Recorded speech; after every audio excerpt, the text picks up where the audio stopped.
लक्ष्मी नारायण के चित्र में जो नर से नारायण, नारी से लक्ष्मी बनते हैं, ज्ञान के प्रकाश वलय में दिखाए जाते हैं। नाम ही है नारायण। नार माने ज्ञान जल, आयन माने घर।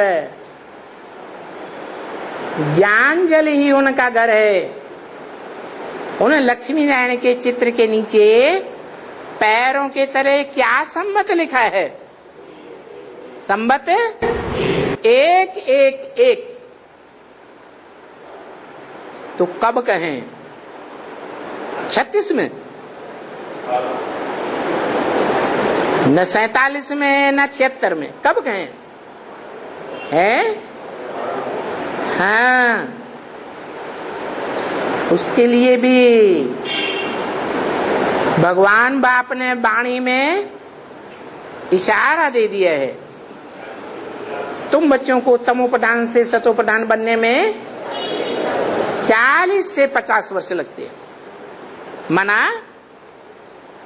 40 वर्ष पूरे होते होते वो संगम युग में वो एग्जैक्ट घड़ी आ जाती है जब नारायण की राजधानी स्थापन हो जाती है।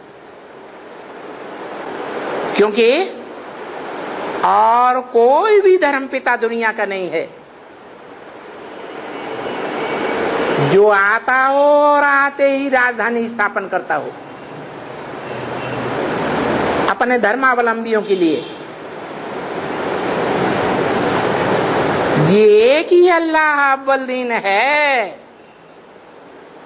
जो आता है और आते ही दत्त से राजधानी स्थापन कर देता है। एक सेकंड में मुक्ति और जीवन मुक्ति मिलती है। उसको क्या कहा जाता है? उसका नाम है भगवान। ऊंचे ते ऊंचा करतार कहा जाता है। जो कार्य करने वाला ऊंचे से ऊंचा कार्य दुनिया का कोई धर्म पिता नहीं कर सका। और मनुष्य धर्म पिताएं सिर्फ धर्म की स्थापना करते हैं, लेकिन राज्य की स्थापना कोई नहीं करते। ये राजयोग सिखाने वाला बाप राजयोग और ज्ञान की शक्ति से सहज ज्ञान योग की पढ़ाई के द्वारा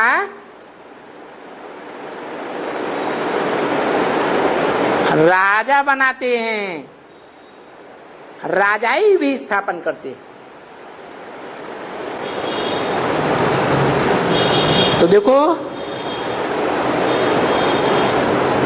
तुमको ये बात मालूम पड़ती है कि जिस जिसको इस अव्वल नंबर सूर्यवंशी कुरी का ब्राह्मण बनना होगा वो अभी आएंगे, नई राजधानी में नंबर 12 आएंगे और अभी वो संगम युग पर आकर के पढ़ेंगे। जो यहां नहीं आएंगे, कहां? जो बाप के सन्मुख नहीं आएंगे, अव्वल नंबर कुरी के ब्राह्मण नहीं बनेंगे,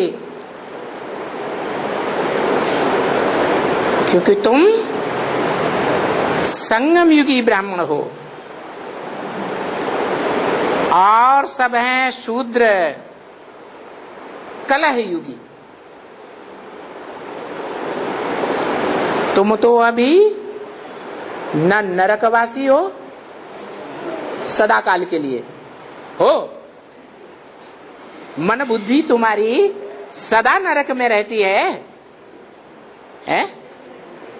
दुख भोगने वाले नरक में रहती है सदा काल नहीं।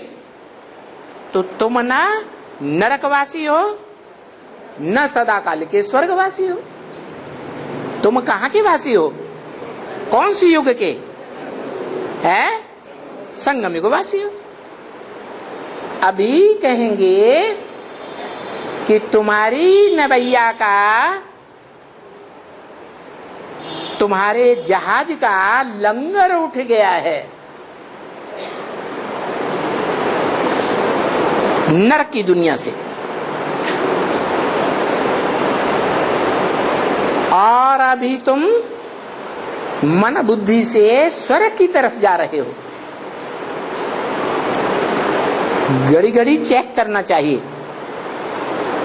क्या कि हमारी बुद्धि का लगाव सारा दिन नरक की ओर, दुख की दुनिया में ज्यादा रहता है या नई दुनिया की ओर ज्यादा रहता है?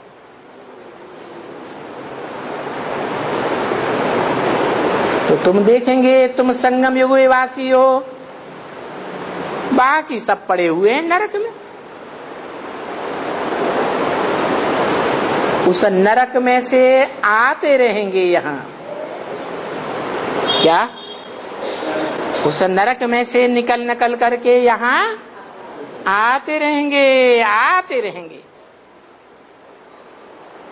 वो नरकवासी जो भी हैं 500-700 करोड़ होंगे या नहीं होंगे? एकदम कलयुग के अंत में वो सब आकर के ब्राह्मण जरूर बनेंगे। क्या कहा? सारी दुनिया ब्रह्मा की औलाद बनती है।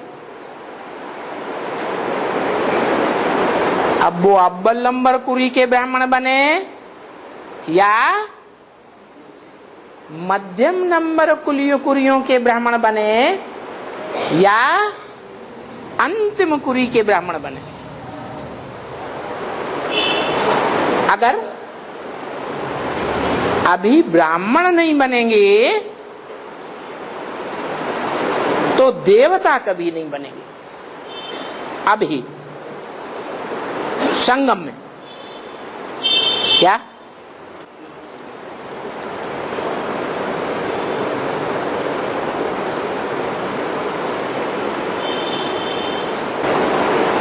ब्रह्मा मुख वंशावली ब्राह्मण और ब्राह्मण ही नहीं बनेंगे तो वर्षा शिव बाबा से कैसे लेंगे? क्या कब तक की बात है? 2018 तक की बात है। 2018 में पूरी राजधानी स्थापना हो जाएगी तो फिर 2017-18 के बाद भी राजधानी स्थापना होती रहेगी या नहीं होती रहेगी? हैं? तो संगम युग चलता रहेगा या खत्म हो जाएगा? संगम युग चलता रहेगा, ब्राह्मणों की पैदाइश होती रहेगी। तो बताया कि ब्राह्मण नहीं बनेंगे तो स्वर्ग का वर्षा कैसे लेंगे? समझा ना? शूद्रों को वर्षा नहीं मिल सकता है। किसको? शूद्रों को वर्षा नहीं मिलता है। शूद्र को शूद्र कहा जाता है,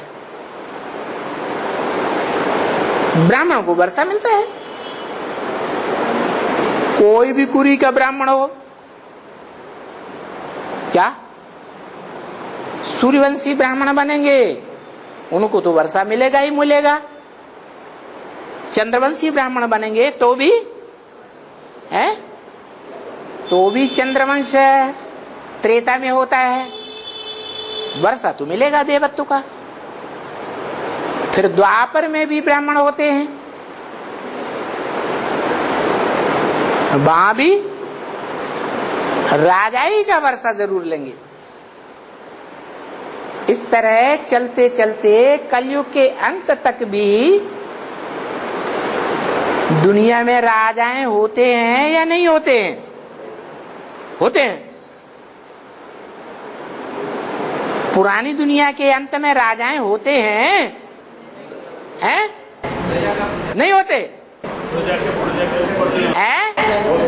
होते हैं। अभी दुनिया के देशों में राजा ही है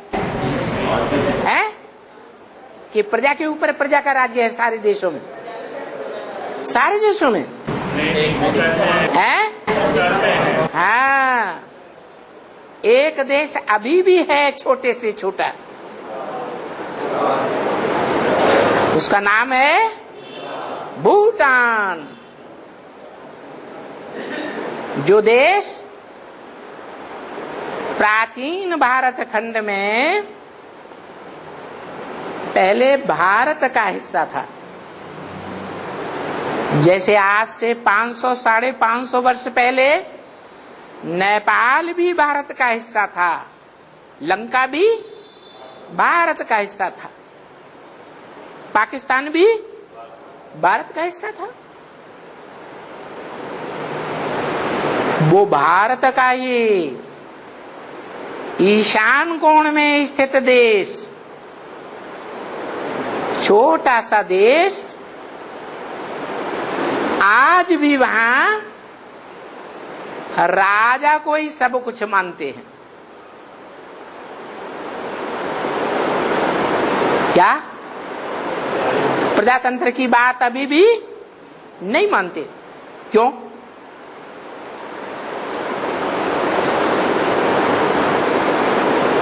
भारत के ईशान कोण में ही ऐसा देश क्यों है?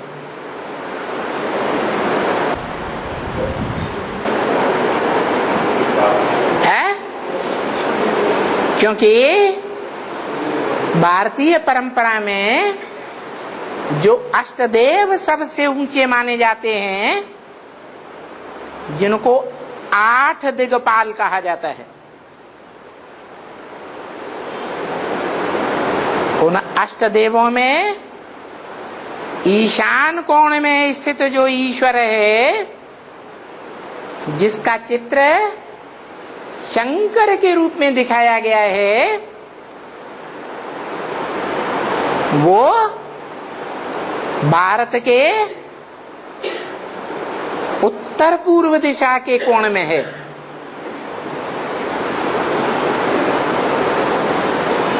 जिसे अष्टदेवों में सबसे ऊंचा देवता कहा जाता है, महादेव। उसके लिए ये गायन है, क्या? भ्रकुटिस विलास सृष्टिलय होई, सपने हो संकट परहि की सोई।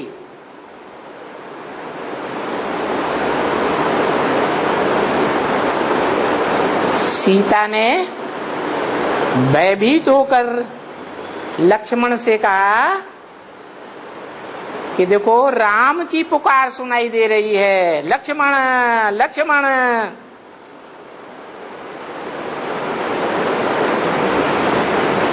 वो विकट परिस्थिति में है, कष्टदायक परिस्थिति में है, इसलिए तुमको बुला रहे हैं, जल्दी जाओ। तब लक्ष्मण ने कहा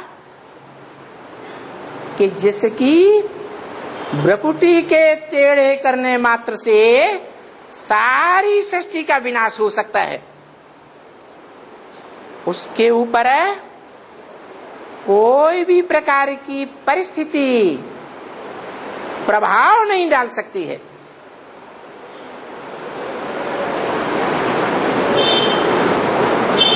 तो वो देश का नाम आज भी क्या पड़ा हुआ है? भूटान। भ्रू माने भौं, तान माने तानना, बिगड़ा हुआ रूप हो गया भूटान।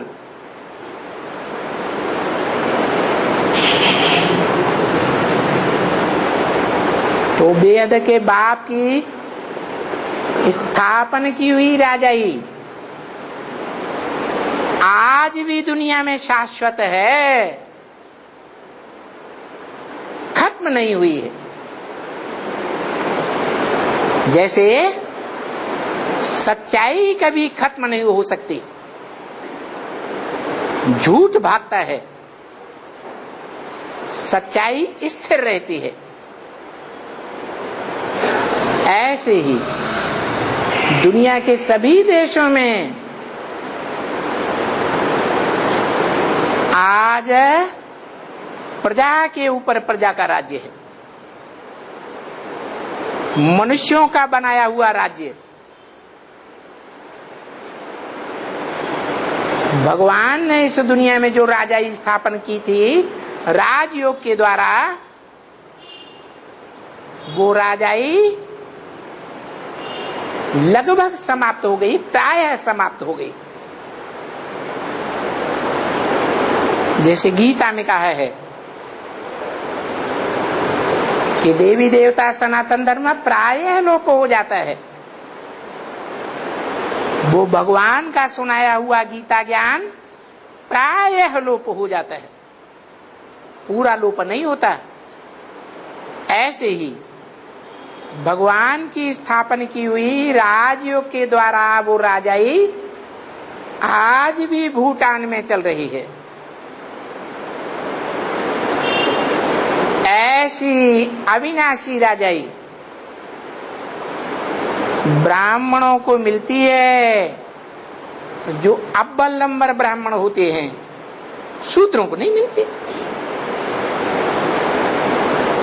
तो शूद्र जो ब्राह्मण बनने होंगे देवताएं,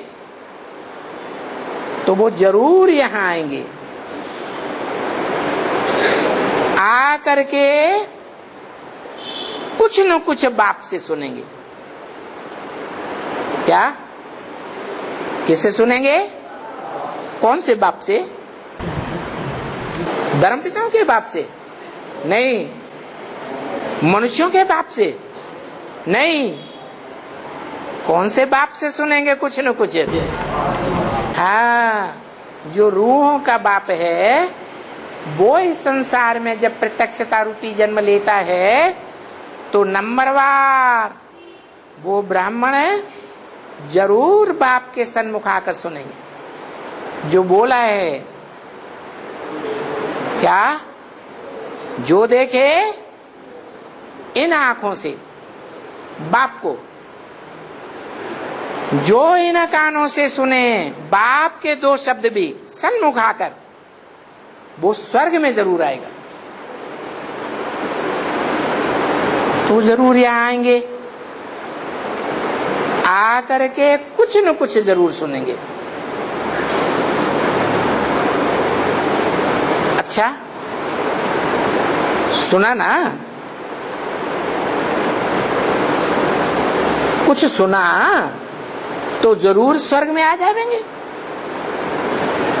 प्रजा में तो आ ही जाएंगे। एक दफा करके सुनते हैं ना बच्चे, और एक दफा पहली बार जब आते हैं बाप को पहचान करके तो अच्छी तरह से सुनते हैं। शुरुआत में सतो प्रधान स्टेज होती है या शुरुआत में ही तमो प्रधान होते हैं? सत्व प्रधान स्टेज होती है तो ध्यान देकर बात को सुनते हैं। तो जो अच्छी तरह से सुनते हैं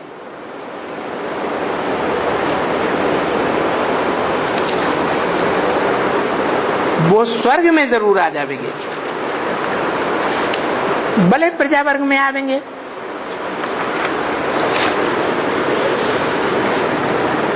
योगी तो बने क्या?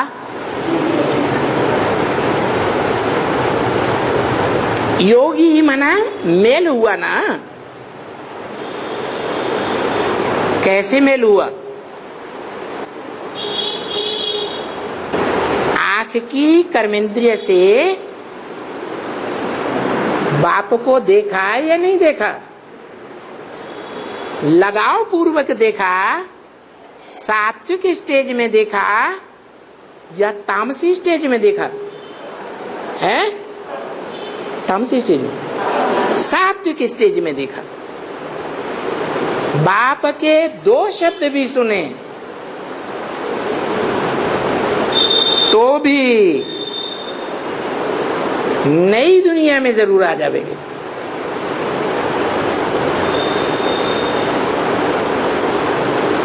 शर्त क्या है? हैं? सुन करके फिर भले ठंडे हो जावे, पुरुषार्थ करें पवित्रता का या न करें, लेकिन अंत में जब बाप प्रत्यक्ष होगा संसार में जोर शोर से, तो फिर बाप को याद करने लग पड़ेंगे। तो याद की यात्रा में तत्पर ये जरूर रहना पड़ेगा। 30 अक्टूबर 1966 की वाणी का 8वां पेज। फिर जितना जो याद करेगा उतना विकर्माजीत बनेगा। विकर्म माने पाप कर्म। जो 63 जन्म रावण राज्य में जन्म लेते लेते पाप कर्म किए हैं, उन पाप कर्मों के ऊपर विजयी बन जाएगा। वो जो पापों की खाद पड़ी हुई है, कौन सी खाद है? आत्मा जब परम धाम से आई थी तो सच्चा सोना थी या आते ही लोहा थी? सच्चा सोना थी। जब आते हैं तो खाद पड़ती है, देवात्माओं में भी खाद पड़ती है। चाहे वो देवात्माएं 16 कला संपूर्ण ही क्यों न बनी हो,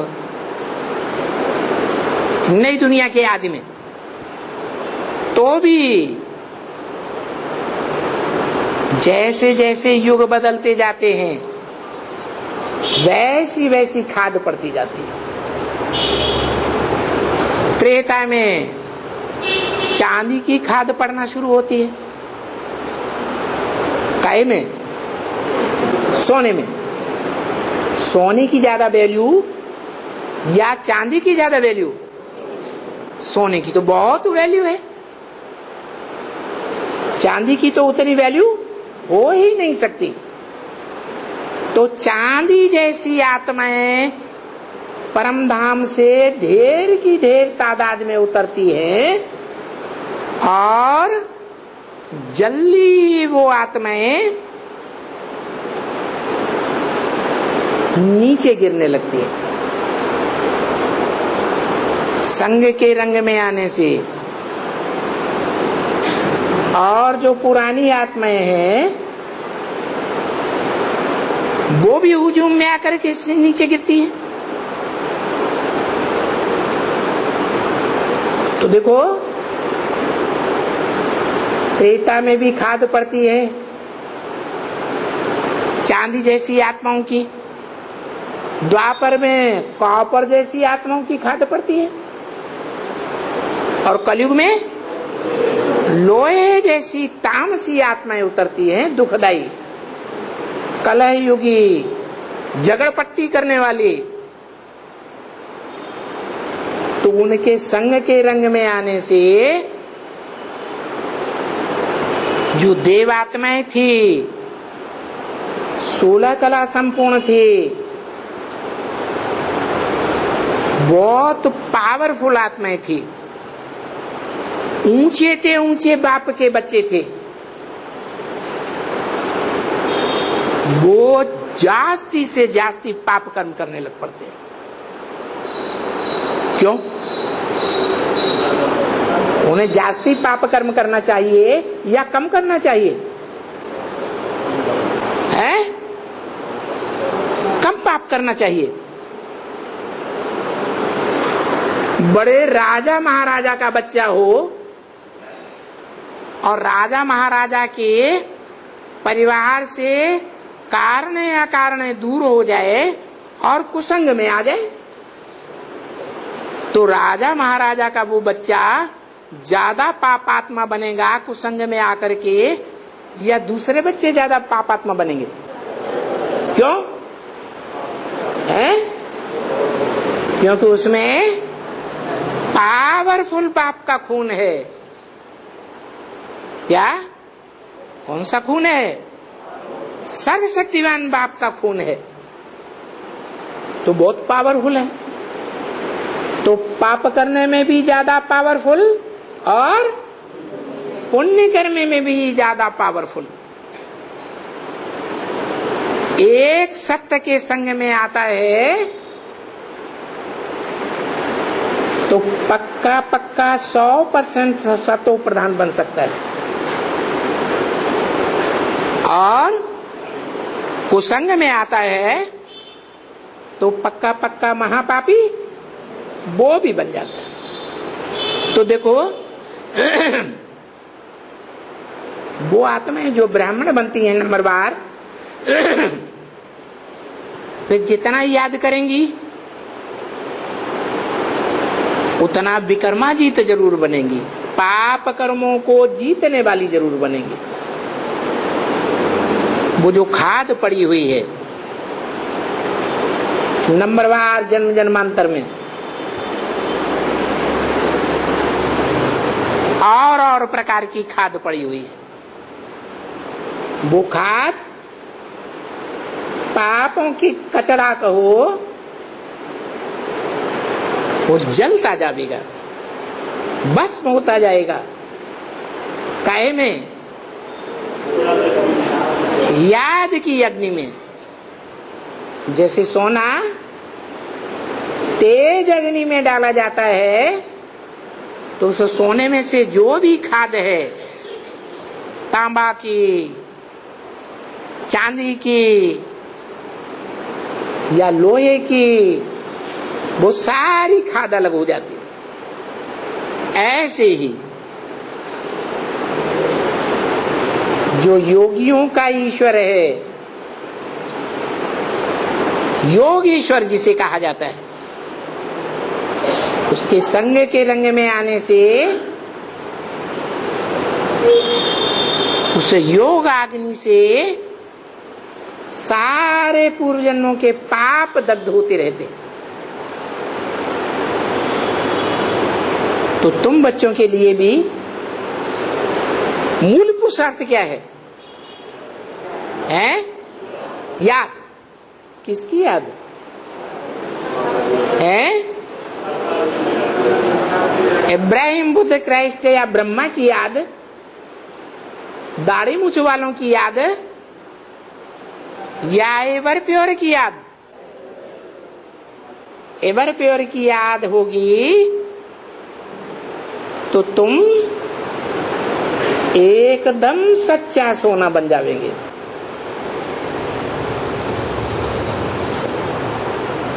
कोई भी मनुष्यों को याद करने का नहीं है। क्या? जो भगवान बाप तुम बच्चों को भी डुरापा देते रहते हैं। क्या? कोई मम्मा के मुरीद, कोई बाबा के मुरीद, कोई दादी के मुरीद, कोई दादा के मुरीद, कोई दीदी के मुरीद। शिव बाबा को कोई पूछता ही नहीं। भगवान बाप मुरली में ऐसे डुरापा बच्चों को क्यों देते हैं? क्यों देते हैं? क्योंकि बच्चे 63 जन्मों का अभ्यास पड़ा हुआ है देहधारी गुरुओं में फंस जाने का। तो यहाँ शूटिंग पीरियड में भी क्या होता है? देहधारी मनुष्यों की बातों में फंस जाते हैं। भगवान की ज्ञान की बातों में उतना विश्वास पक्का नहीं रहता जितना मनुष्यों की सुनी सुनाई बातों पर भारतवासियों ने दुर्गति पाई। तो बाप कहते हैं कोई भी मनुष्य को याद नहीं करना है,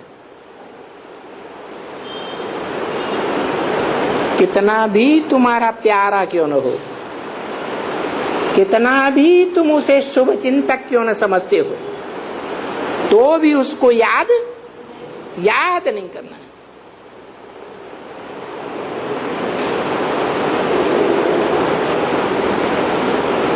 बुद्धि आत्मा को,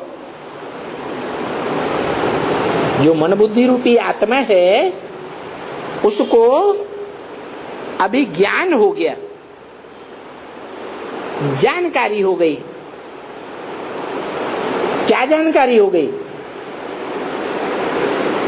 कि जन्म जन्मांतर मनुष्य गुरुओं में बुद्धि योग फंसने से हम नीचे गिरते आए। अब क्या करें? अब जो बुद्धिमानों की बुद्धि है, ऊंचे से ऊंचा जो बाप है, उसको याद करेंगे तो हम नीचे गिरेंगे या ऊंचे से ऊंचे बाप के धाम में जाएंगे?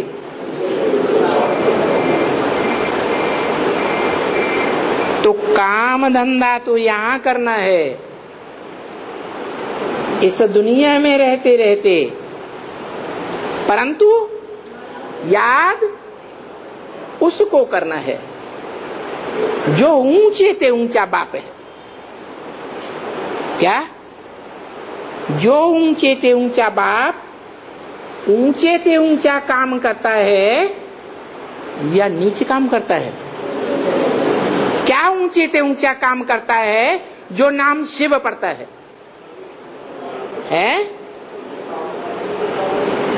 वो ऊंचे से ऊंचा काम ये करता है कि दुनिया की कैसी भी पति से पतित आत्मा हो या दुष्ट आत्मा हो, उसको भी पावन बना देता है। 5 तत्वों को भी पावन बना देता है।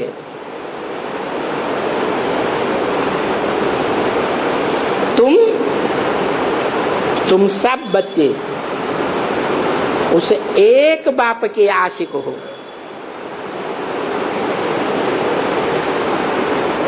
वो एक ही शिव बाबा है जो तुम सब बच्चों के लिए माशूक है। कभी गलती नहीं कर देना। क्या? कि हम माशूक हैं और वो बाप हमारे ऊपर आशिक हुआ है।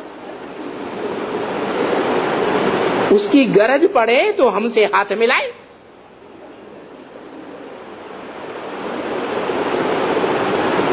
हमको इस मामले में आगे बढ़ने की दरकार नहीं। ऐसे भी होते हैं। कैसे? है जो समझते हैं हम माशूक हैं, हमें तन की सुंदरता बहुत मिली हुई है, हम बड़े घराने के साहूकार के बच्चे हैं, हम जितना भगवान को सहयोग दे सकते हैं, जितना भगवान बाप की सेवा कर सकते हैं, उतना और कोई दुनिया में सेवा कर ही नहीं सकता। और तो सब तन से गरीब हैं, धन से गरीब हैं, और अकल में भी हमसे ज्यादा पढ़े लिखे है ही नहीं। तो इसको अहंकार कहेंगे या निरहंकारी कहेंगे? देह अहंकारी कहेंगे।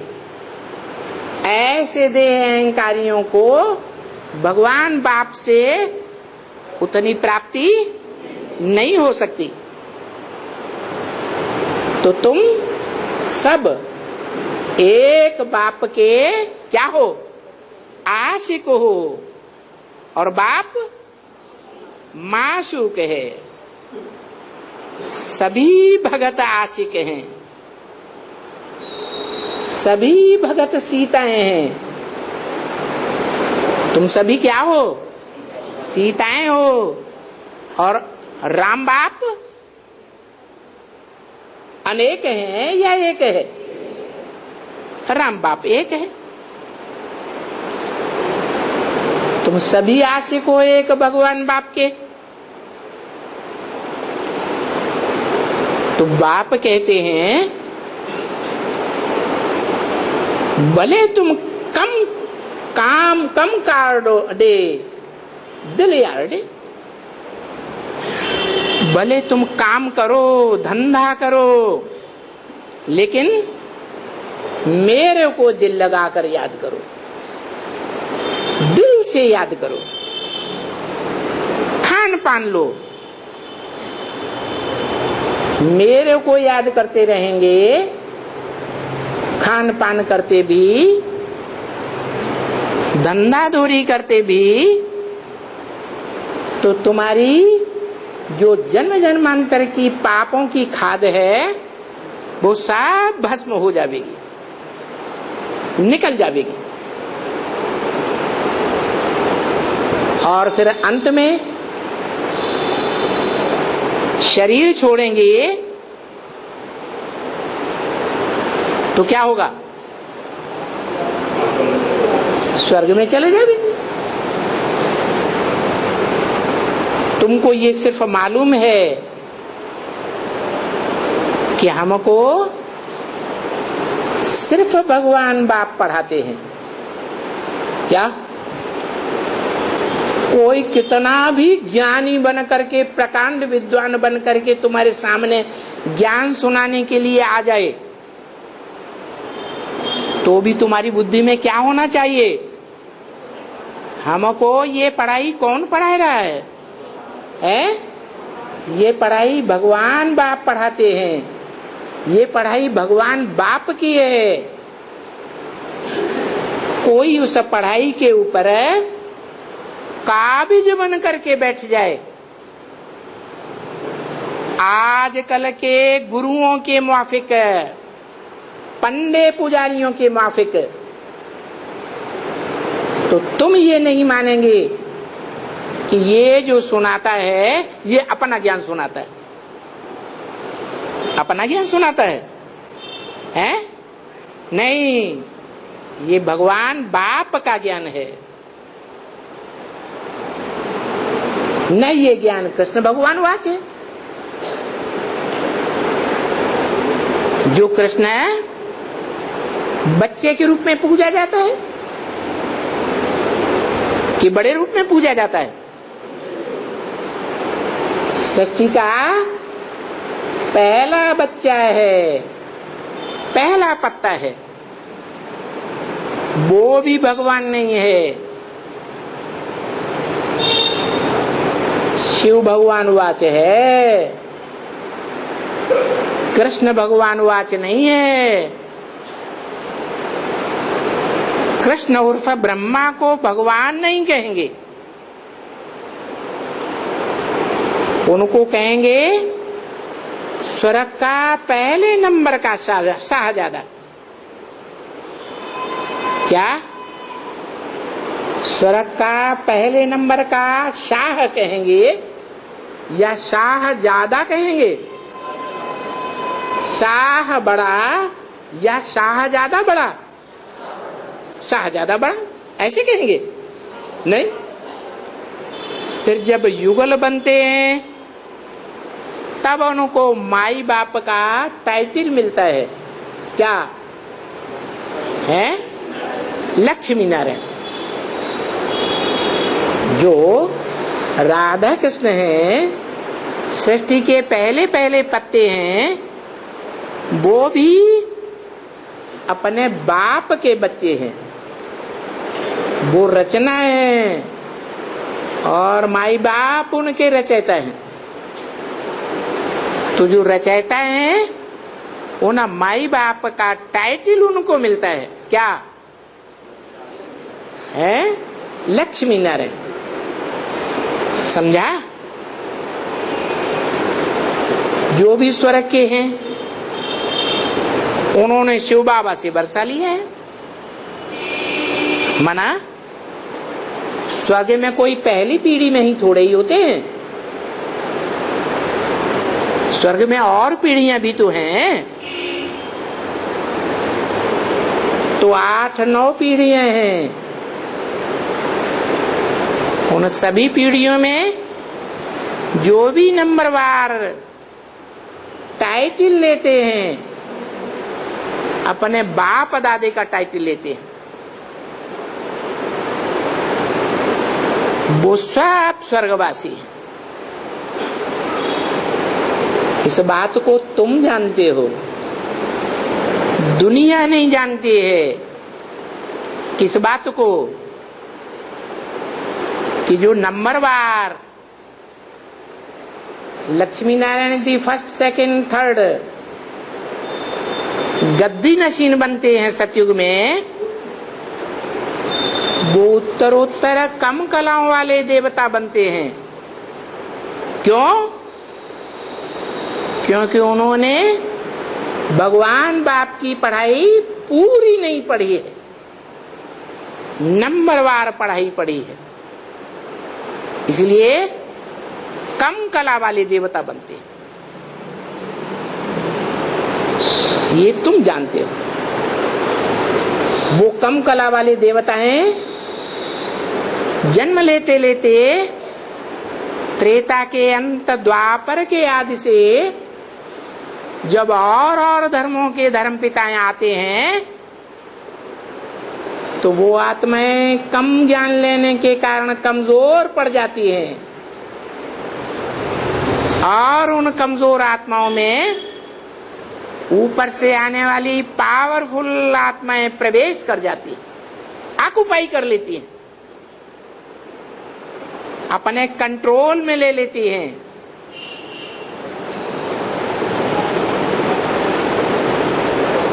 जैसे क्राइस्ट आया, क्राइस्ट जिसमें आया उसका पहले नाम क्या था? हैं? जीसस नाम था। वो जीसस नाम की देहधारी आत्मा अलग, जो सतयुग से ही जन्म लेती आई है, कम कलाओं का नारायण बनती है सतयुग में। इस कमजोरी के कारण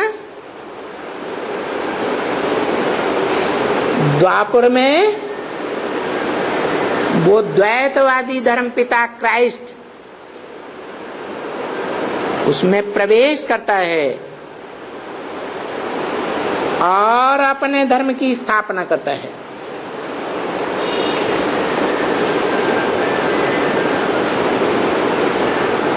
उस धर्म में कन्वर्ट होते होते अंतिम जन्म में वही जीसस वाली आत्मा भारत में आकर के जन्म लेती है, क्योंकि सतयुग से वो भारतवासी थी। भगवान बाप जब आते हैं तो और धर्मों में कन्वर्ट हुई आत्माओं को नंबरवार भारत में बुलाए लेते हैं या ड्रामा प्लान अनुसार आ जाती है। परंतु आती तो हैं, लेकिन भगवान बाप जब आते हैं तो वो आत्माएं जो और धर्मों में कन्वर्ट हो गई थी द्वापर कलयुग में, वो कन्वर्ट हुई आत्माएं अनेक जन्मों का संग का रंग विधर्मियों का लेती हैं। तो उन आत्माओं में विधर्मियों के संस्कार स्वभाव घर कर जाते हैं। वो संस्कार स्वभाव उनको ईश्वरीय ज्ञान नहीं लेने देते, विश्वास पैदा नहीं करने देते, अविश्वासी बनती रहती है,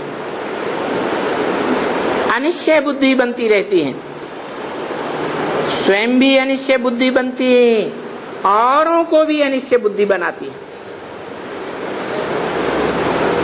जैसे द्वापर में हिंदू जब कन्वर्ट हुए थे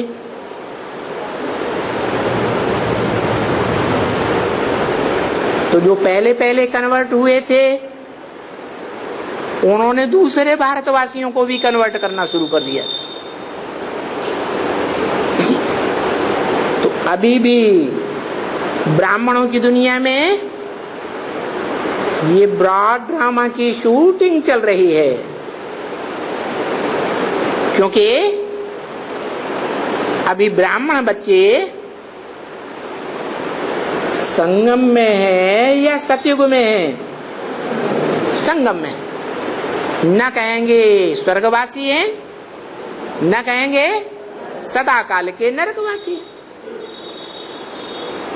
संगम माने नरक में भी आते हैं, फिर ईश्वरीय ज्ञान युक्त श्रेष्ठ संकल्पों में भी जाते हैं बुद्धि योग से। तो शूटिंग होती रहती है। इन बातों को तुम जानते हो, दुनिया के लोग इन बातों को नहीं जानते हैं। उनको पता ही नहीं है इतना कि ऊंचे ते ऊंचा पाप आया हुआ है। जो बाप बच्चों को विश्व की बादशाही देता है और कोई भी धर्म पिताएं नहीं हुए, उनके फॉलोअर्स कोई भी ऐसे नहीं हुए, महत्वाकांक्षी तो हुए, हिम्मत तो की कि हम सारे विश्व की बादशाही ले लेवे, सारी दुनिया के ऊपर कंट्रोल करें। ऐसे ऐसे हिस्ट्री में हुए या नहीं हुए? हुए, लेकिन कोई ने भी विश्व के ऊपर बादशाही स्थापन नहीं कर पाई। ये एक ही बेहद का बाप है जो राजयोग की पढ़ाई के द्वारा सारे विश्व की राजाई देता है। देखो, ये लक्ष्मी नारायण विश्व के मालिक थे ना।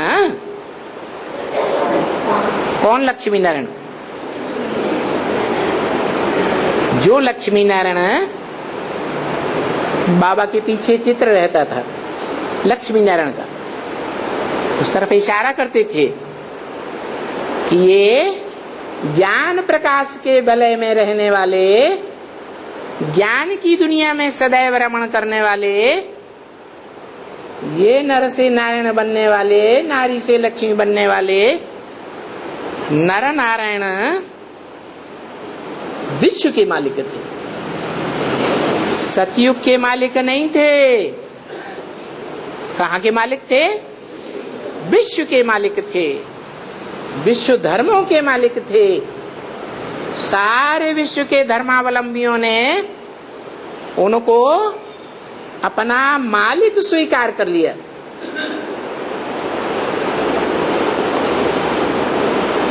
अभी ये विश्व के मालिक नहीं है, हैं? अभी विश्व के मालिक हैं? हैं? विश्व के मालिक हैं या गली गली की खाक छान रहे हैं? हैं? क्या है? अरे, जो भी धर्म पिताएं हों या कोई भी बड़े बड़े हों, वो धर्म स्थापना के कार्य में बड़ा काम करते हैं। और जब बड़ा काम करते हैं तो पुराने पुराने जो पंडे पुजारी होते हैं वो उनका सख्त मुकाबला करते हैं, खूंखार बन जाते हैं, हत्यारे बन जाते हैं।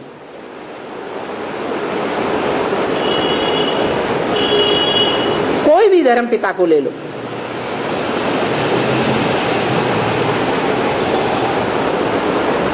बुद्ध आया, जिसमें आया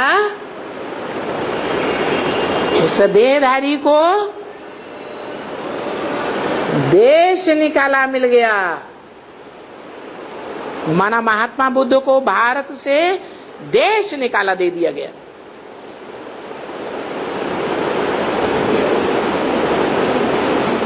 क्राइस्ट आया, कितना तकलीफें सहन करनी पड़ी, आखिरीन क्या असर हुआ है? क्रास पर चढ़ा दिया गया। मोहम्मद आए, कितना इस्लामियों से मुकाबला करना पड़ा, तब जाकर के मूर्ति पूजा का खंडन कर पाए।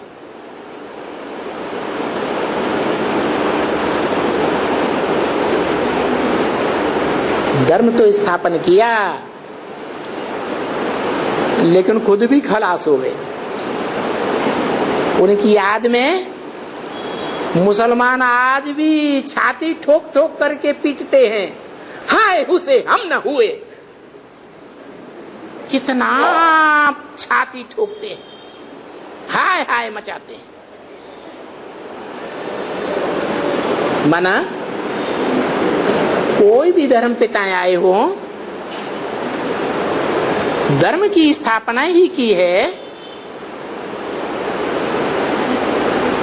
भले राज्य की स्थापना तो नहीं किसी ने की, फिर भी कितना धर्म के धक्के खाने पड़ते हैं। ऐसे ही ये तो 7 धर्म पिताओं का, बापों का भी बाप आया हुआ है। इसको शास्त्रों में दिखाया है कि कितने धर्म के धक्के खाने पड़ते हैं, अलग अलग रूपों में दिखाया है। राम को दिखाया है कि रावण से टक्कर लेकर के राम राज्य स्थापन करने के लिए जंगलों जंगलों में छुप छुप करके युद्ध करना पड़ा। अरे भगवान है तो छुपने की क्या दरकार? डरपोक है क्या? जंगल में छुपने की क्या दरकार? फिर दिखाते हैं शंकर भगवान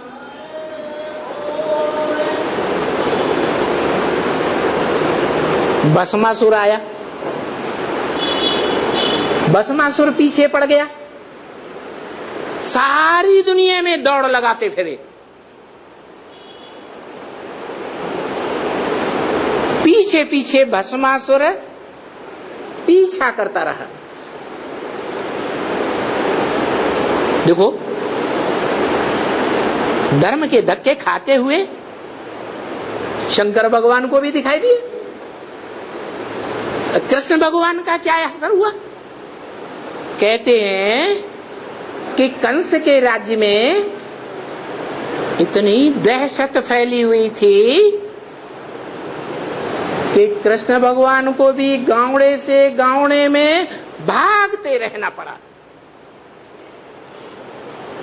एक जगह टिक के रह ही नहीं सके।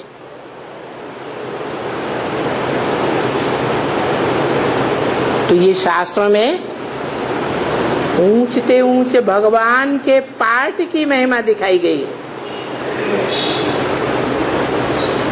भक्त मनुष्यों ने राम को, कृष्ण को, शंकर को, इन देवताओं को भगवान मान लिया। वास्तव में देवताएं तो कलाओं से भरपूर होते हैं, सर्वगुण संपन्न होते हैं, 16 या 14 कला संपन्न होते हैं। भगवान तो कलातीत है, वो तो ज्ञान सूर्य है। ज्ञान सूर्य की कलाएं होती हैं क्या, या चंद्रमा की कलाएं होती हैं? चंद्रमा की कलाएं होती हैं। भगवान तो कलाओं से अतीत है, कलाओं से परे है। देवताओं के गुण भगवान को नहीं दिखाए जा सकते। भगवान तो तुरीय गुणों वाला है। तो तुमको मालूम है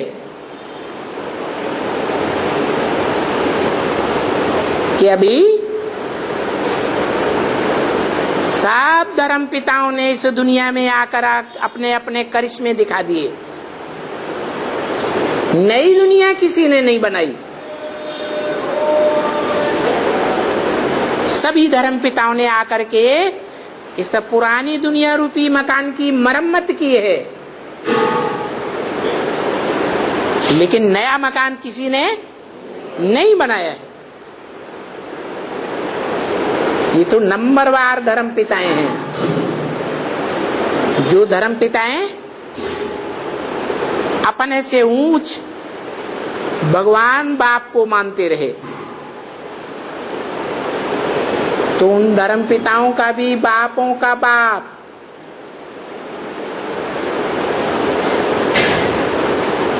जो परम पिता कहा जाता है, सुप्रीम फादर कहा जाता है, वो इस सृष्टि पर तब आता है जब ये 84 का चक्र पूरा होता है। तो इस चक्र के पूरे होने पर दुनिया के सभी धर्म तामसी स्टेज में आ जाते हैं। दुनिया की हर चीज 4 अवस्थाओं से गुजरती है, धर्म भी 4 अवस्थाओं से गुजरते हैं, राज्य भी 4 अवस्थाओं से गुजरते हैं। जो देवताएं थे, पूज्य थे,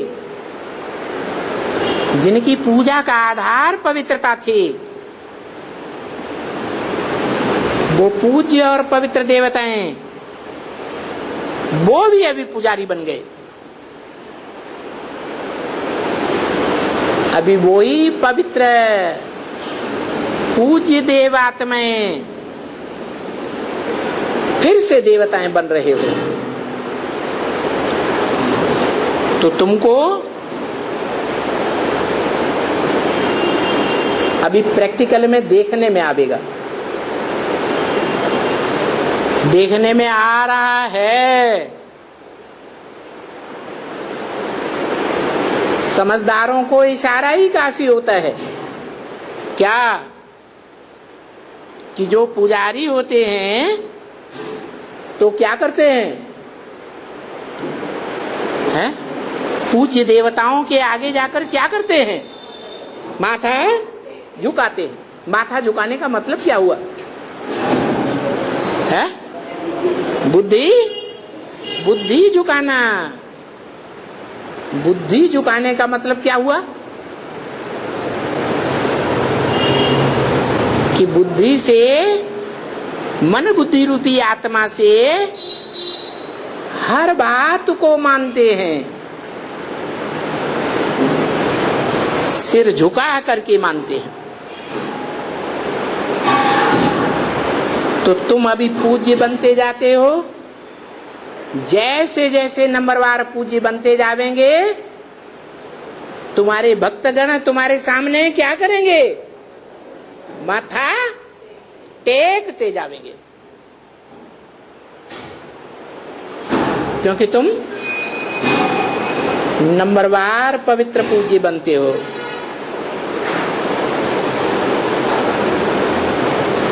घर परिवार में बच्चे होते हैं तो बाप को नमस्ते करते हैं या नहीं करते हैं? खासकर ब्राह्मणों में देखा जाता है कि ब्राह्मण परिवार के बच्चे जब बाप से मिलते हैं तो पांव छूते हैं या नहीं छूते हैं? पांव में माथा लगाते हैं या नहीं लगाते हैं? परंतु तुम तो बच्चे बन गए है, ज्ञानी बन गए, ज्ञान सागर के बच्चे बन गए, या कोई लौकिक बाप के बच्चे बने हैं? देहधारी बाप के बच्चे बने क्या? तो जो देहधारी बाप होते हैं वो देह के पांव में झुकाते हैं। पांव को शूद्र कहा जाता है।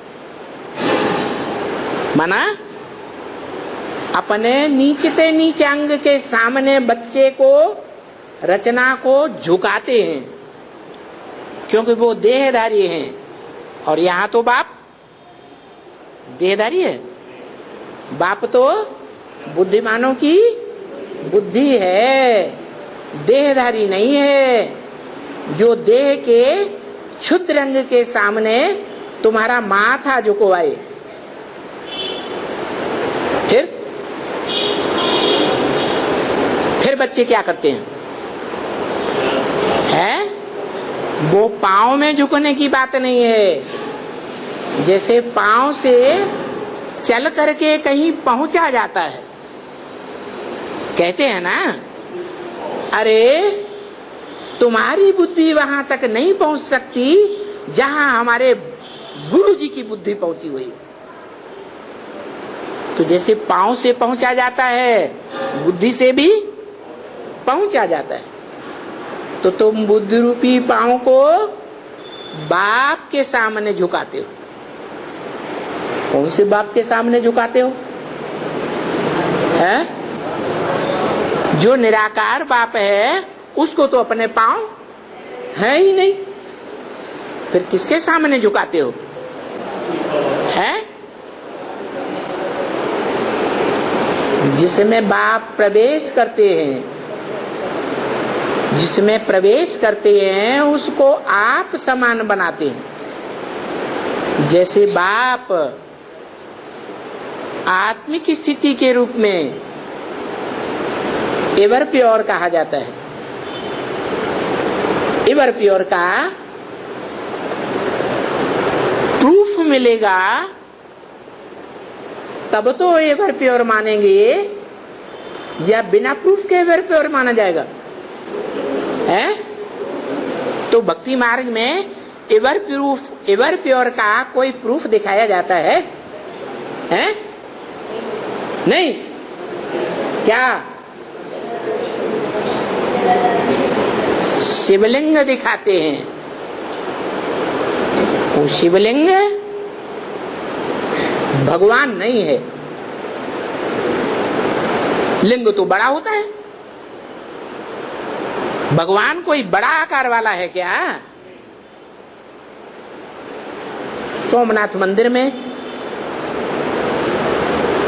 बड़ा लाल पत्थर का लिंग था, उसमें बीच में हीरा जड़ा हुआ था। वो इस बात की यादगार है कि उस बड़े साकार रूप में वो निराकार ज्योति स्वरूप हीरा प्रवेश करता है और उसको हीरो बनाता है। वो हीरा छोटे रूप में दिखाया है या बड़े रूप में दिखाया है? छोटे रूप में दिखाया है। वो सूक्ष्म रूप है। तो मंदिरों में भी शिवलिंग को बड़े रूप में दिखाते हैं और उसमें बिंदु रखते हैं। वो बिंदु निराकार की यादगार है, आत्माओं के बाप की यादगार है, और लिंग उस साकार रूप की यादगार है जो भगवान की इतनी गहरी याद में टिक जाता है कि उसे अपनी कर्मेंद्रियों की और कर्मेंद्रियों से करते हुए कार्य की भी याद नहीं रहती। कर्मेंद्रियों से भले कर्म करता है, परंतु कर्मेंद्रियों से किए हुए कर्म का फल नहीं निकलता। जैसे मनुष्य कामेंद्रिय से काम वासना भोगते हैं, उसका फल क्या निकलता है? सृष्टि की वृद्धि होती है देहधारियों की, या नहीं होती है? सृष्टि की वृद्धि होती है। और शिवलिंग जो कार्य कर रहा है भगवान की याद में, उसका रिजल्ट क्या निकलता है? देहधारी सृष्टि की वृद्धि होती है या अव्यक्त की वृद्धि होती है? व्यक्त देहधारियों की सृष्टि बढ़ती है या अव्यक्त आत्माओं की सृष्टि बढ़ती है? अव्यक्त आत्माओं की सृष्टि बढ़ती है। ऐसे ब्राह्मण तैयार होते हैं जो ब्राह्मण सो अव्यक्त स्टेज वाले देवताएं बनते हैं। माना कर्मेंद्रियों का कर्म तो है, परंतु उसका रिजल्ट दुनियावी तरीके से वो रिजल्ट नहीं निकलता। जो दुनिया में बिच्छू चिंडन की सृष्टि पैदा हो रही है, वो सृष्टि खलास हो जाती है और सुखदायी देवताओं की सृष्टि की शुरुआत हो जाती है। ये बात बताई क्या कि जो कर्म किया जाता है उस कर्म का फल आना चाहिए। तो कर्म ऊंची स्टेज का होगा तो कर्म का फल भी ऊंची स्टेज का आएगा। तो देखो, तुम बच्चों को बहुत खुशी होनी चाहिए कि आज हम यहाँ नरक की दुनिया में हैं, दुख की दुनिया में हैं। कल हम स्वर्ग के मालिक बनेंगे और तुम दूसरों को भी बना रहे हो। इतना तुमको औरों को उठाना है। और बाबा फिर समझ जाते हैं कि कितने दिन से तुम इस पुरुषार्थ में लगे हुए हो।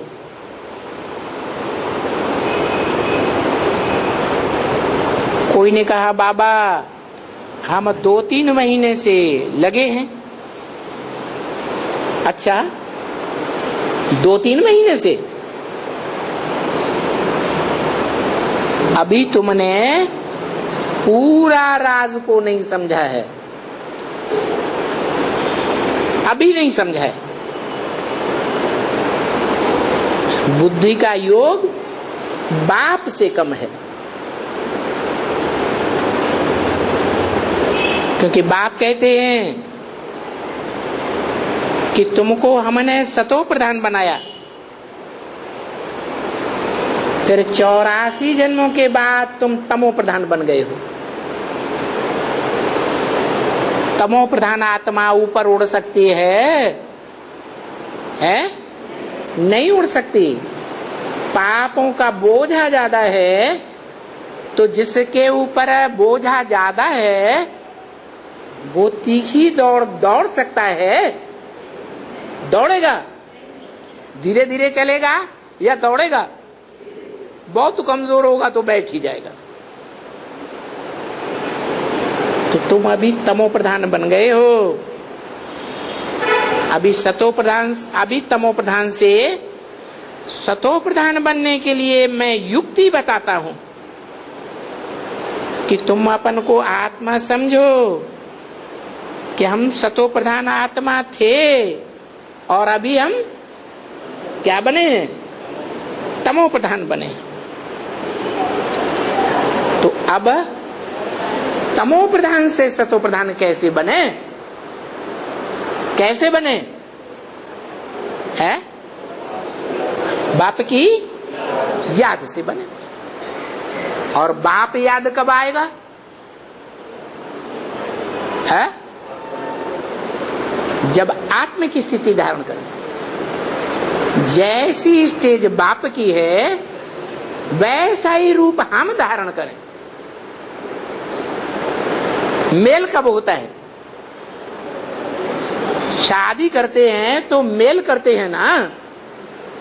एक बहुत मोटा हो और एक बहुत नाटा छोटा और पतला हो तो मेल अच्छा होगा, है ये बेमेल हो गया।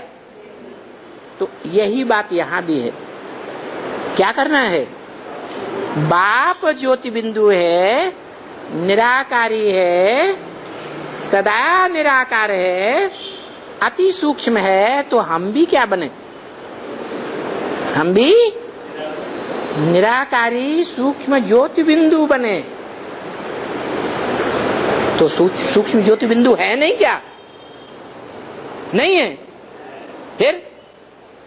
फिर बने क्या है?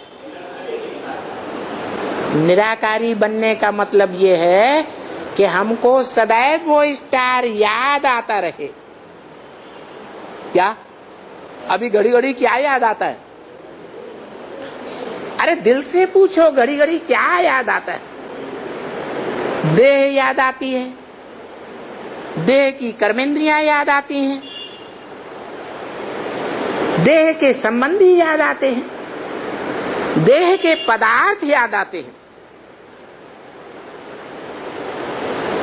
तो देह अभिमानी है या सदा काल के आत्मा अभिमानी है? देह अभिमानी हुए। तो जब तक हम देह अभिमानी हैं, देह बुद्धि में धरी रहती है, तब तक हम बाप से पूरा मेल नहीं कर सकते,